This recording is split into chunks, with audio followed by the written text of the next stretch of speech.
Have you ever felt that there is a whole world hidden inside you that no one sees? The feeling that your true essence, your genuine melody, plays so softly that it's drowned out by the noise of others' opinions and your own doubts. You live, you act, you smile, but somewhere deep down, you know, this isn't all of you. There is something more, something bright, original, unique, something that is desperately yearning for the light, but remains in the shadows. This is not just a fantasy.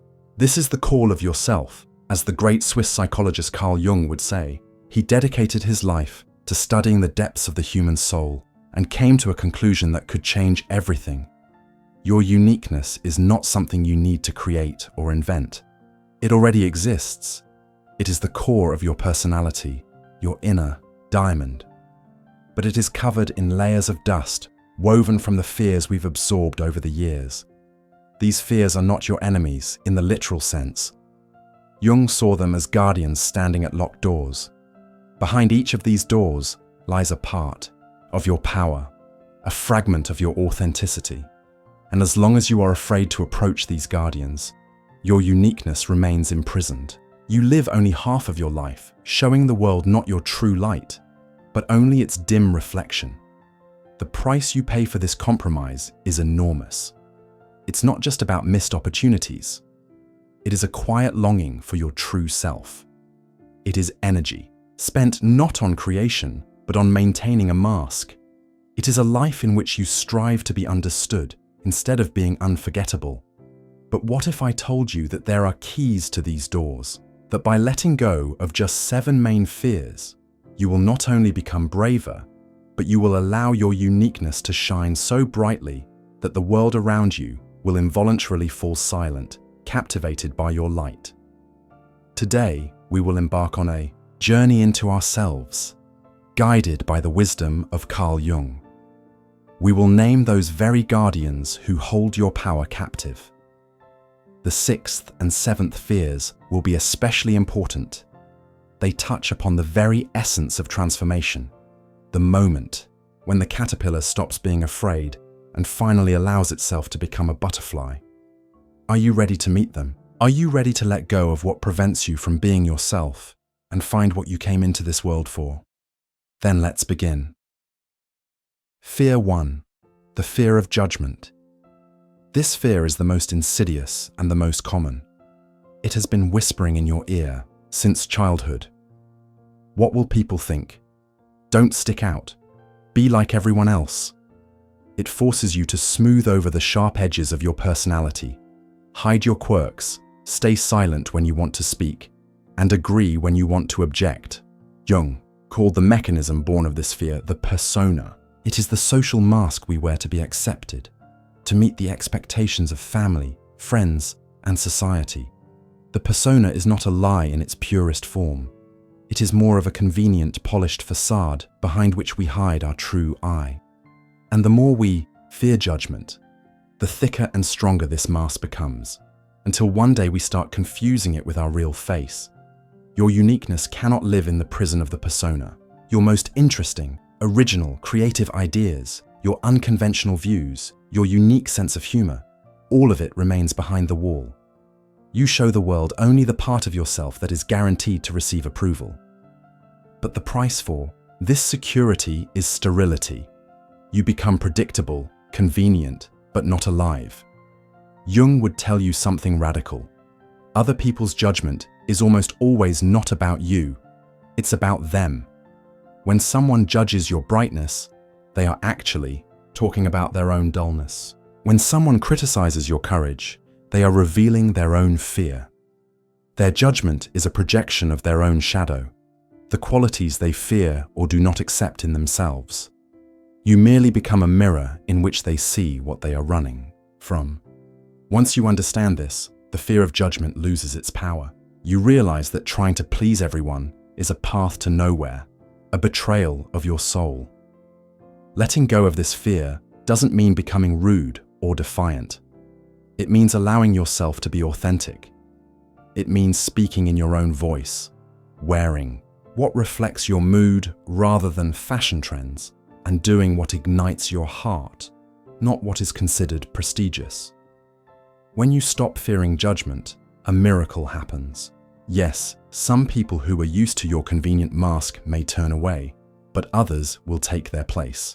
Those who will be captivated by your authenticity. You will find your tribe, people who resonate with your true essence. You will stop seeking approval and start receiving admiration. Your uniqueness is your gift to the world. Hiding it for fear that someone won't appreciate it is like hiding the sun for fear it might blind someone. Allow yourself to shine. Those who are ready for your light will find their way to it.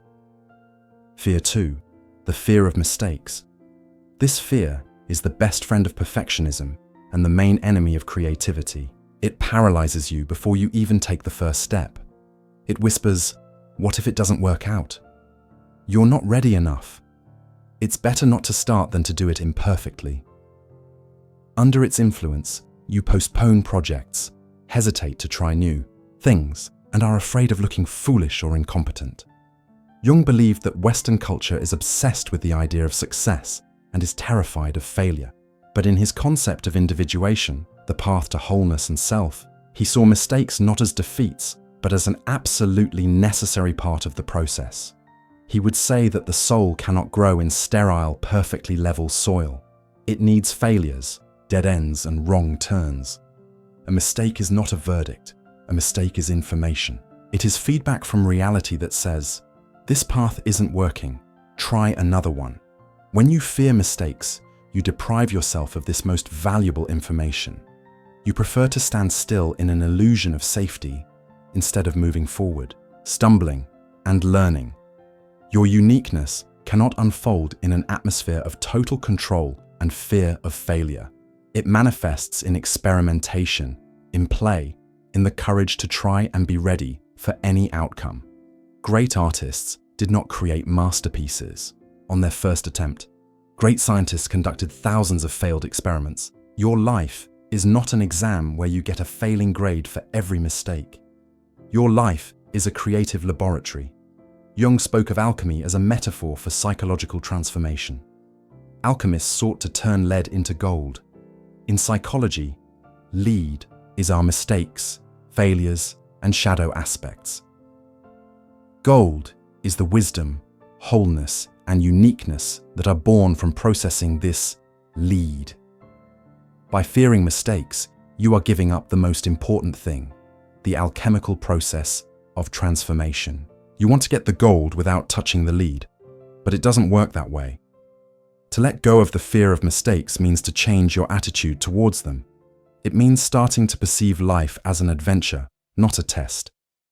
It means telling yourself, "I'll try. If it works out, great. If not, I'll gain experience and try differently." It's the courage to be a beginner, the courage to ask stupid questions, the courage to be imperfect. When you give yourself the right to make mistakes, your energy is liberated. You become more creative, spontaneous, and alive. You start projects you have long dreamed of.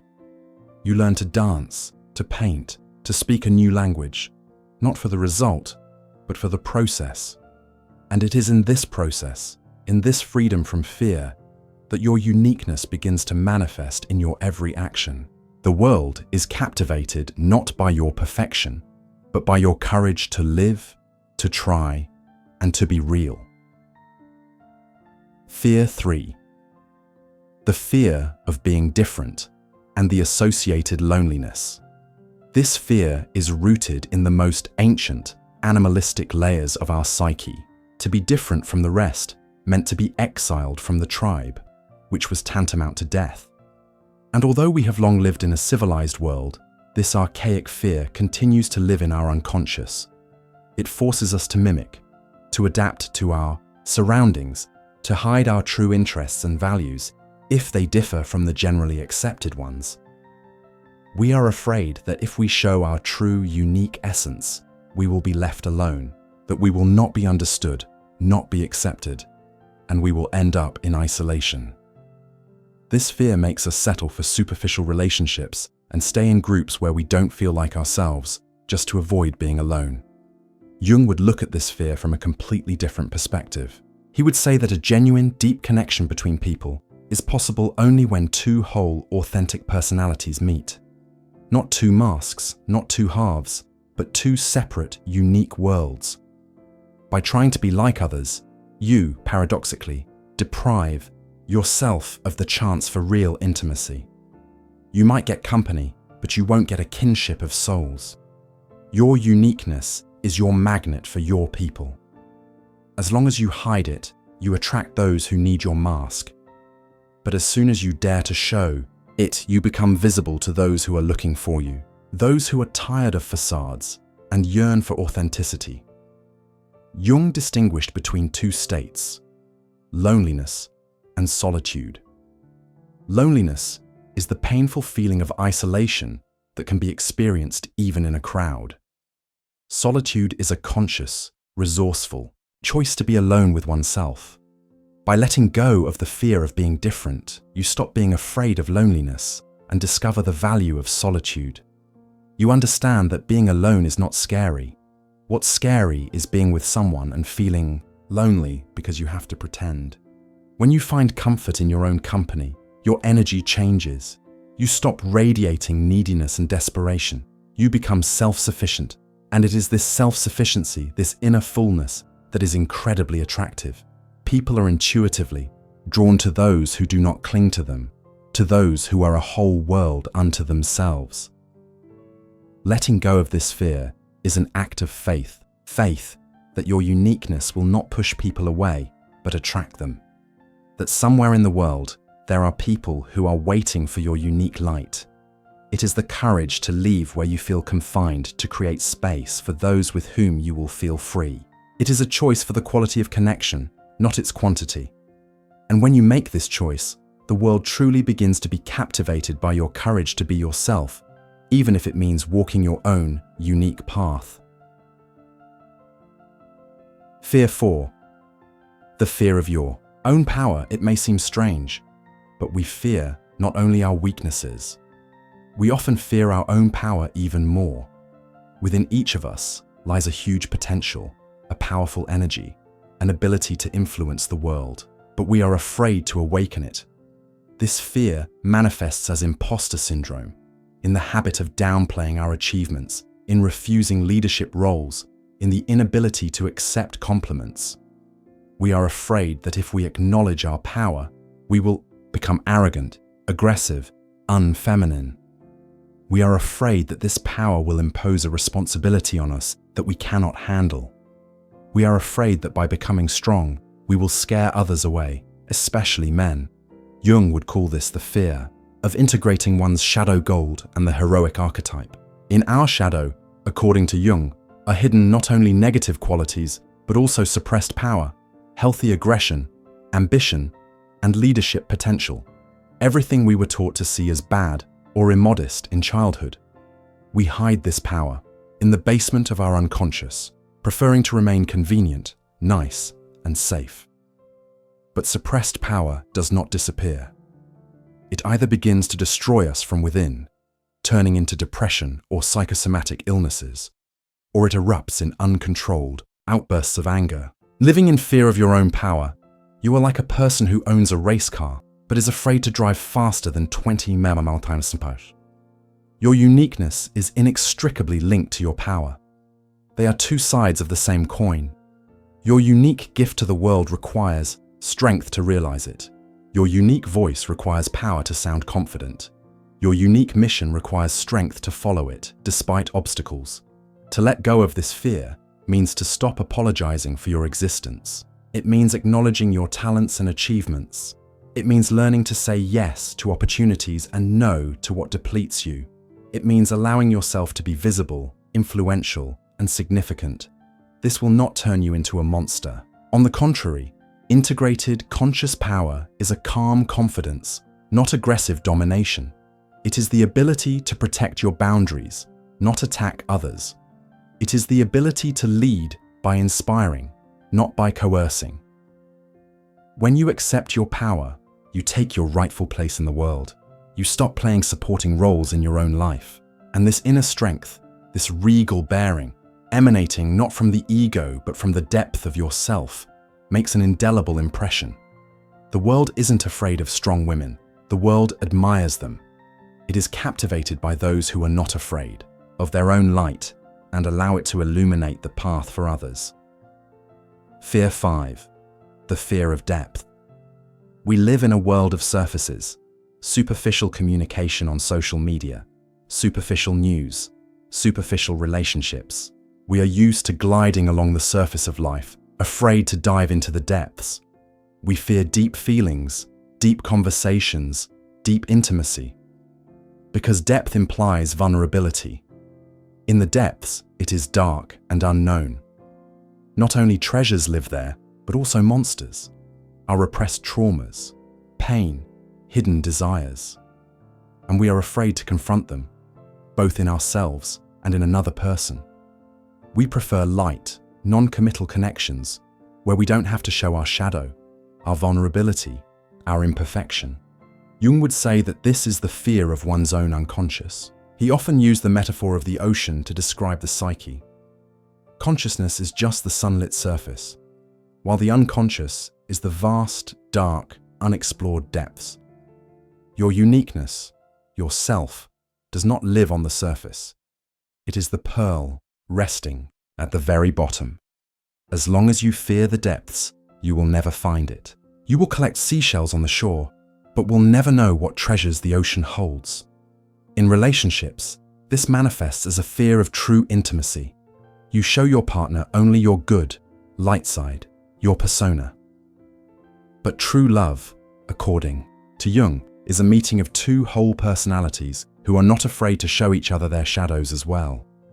Your uniqueness is revealed only in depth, in deep reflections alone with yourself, in deep, honest conversations with loved ones, in deep immersion in creativity, in deep contact with your true feelings, even if they are painful. To let go of the fear of depth means to gather the courage, to dive. It means to stop avoiding serious topics, to stop being afraid of pauses in conversation, to stop running away from your own tears or anger.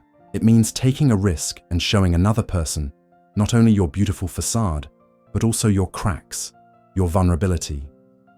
It is in these cracks that your greatest appeal lies. Perfection is sterile and cold. It is our imperfections, our scars, our history that make us alive, real, and unique. When you allow yourself and others to see your depth, you move from superficial connections to genuine intimacy.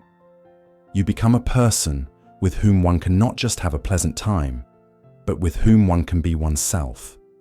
And this rare, precious quality is far more captivating than any perfect mask. Fear 6. The fear of the unknown. Here we have arrived at one of the most fundamental fears. The human mind craves control, predictability, guarantees. We want to know what will happen tomorrow, in a year, in 10 years. We make plans, stick to familiar routes, cling to a stable, albeit unloved, job, to outdated but familiar relationships. We create a golden cage for ourselves out of what is known and understandable. The fear of the unknown is the fear of life itself, because life, by its nature, is fluid, unpredictable, and full of surprises. Your uniqueness is not a final destination on a map that can be calculated and reached. Your uniqueness is a path into the unknown. It is a process of unfolding that cannot be planned. Jung said that individuation is a call from the self that lures us away from the beaten paths into a dense forest where we have never been. To walk this path means to give up maps and guarantees, and to learn to trust your inner compass, your intuition. The fear of the unknown keeps you in the past. It makes you repeat the same patterns because they are familiar. It prevents you from leaving a job you dislike because what if I don't find something better? It stops you from ending toxic relationships because it's better than being alone. It doesn't allow you to move to another city because everything there is foreign and uncertain. To let go of the fear of the unknown is the bravest step you can take on the path to yourself. It means admitting that you cannot control everything. It means befriending uncertainty. It means replacing the question, "What if it goes wrong?" with the question, What if it turns out to be incredibly good? This is not a call to recklessness. It is a call to faith, faith in yourself and in life.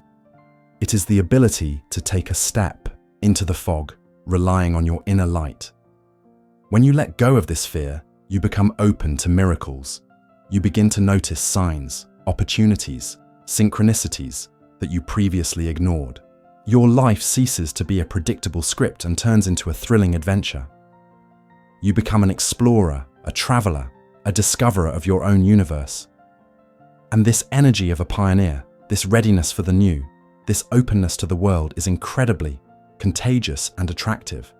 The world is not captivated by those who sit in their fortress, but by those who bravely set out towards the horizon, not knowing what lies beyond it. Fear 7. The fear of losing your old identity. And finally, the E. Deepest, most subtle, and most transformative fear. This is the fear of death. Not physical, but psychological. It is the fear of losing the person you have been accustomed to thinking of as yourself. For decades, you have built your identity. You know your habits, your reactions, your beliefs. You are the one who always worries, or the one who helps everyone, or the woman with a broken heart. These roles, even if painful, have become part of your identity. And when you stand on the threshold of change, a terrifying question arises. If I stop being afraid, worrying, pleasing, who will I become? Who am I without my suffering? This is the fear of the void. The fear of the unknown I. Jung called this process alchemical death and rebirth. For something new to be born, something old must die. The caterpillar must completely dissolve inside the chrysalis, turning into a nutrient-rich soup before a butterfly can form from it. It cannot remain a caterpillar and also grow wings. The path to your uniqueness is a path of transformation. It is not just about adding new qualities. It is a deep restructuring of your entire personality. And this can be frightening. You may feel disoriented, a loss of footing. Old friends may no longer understand you. Old interests may fade. To let go of this fear is to trust the process of metamorphosis. It is to understand that you are not losing yourself, but finding yourself. You are shedding an old, tight skin so that a new one can grow. You are letting go of a false, fear-based identity to allow your true self to emerge. This requires immense courage. The courage to mourn your past self and to greet the future one with curiosity. The courage to go through a period of nothingness through the dark night of the soul, believing that dawn will follow. When you go through this, you are born anew. You don't just become an improved version of yourself. You become yourself.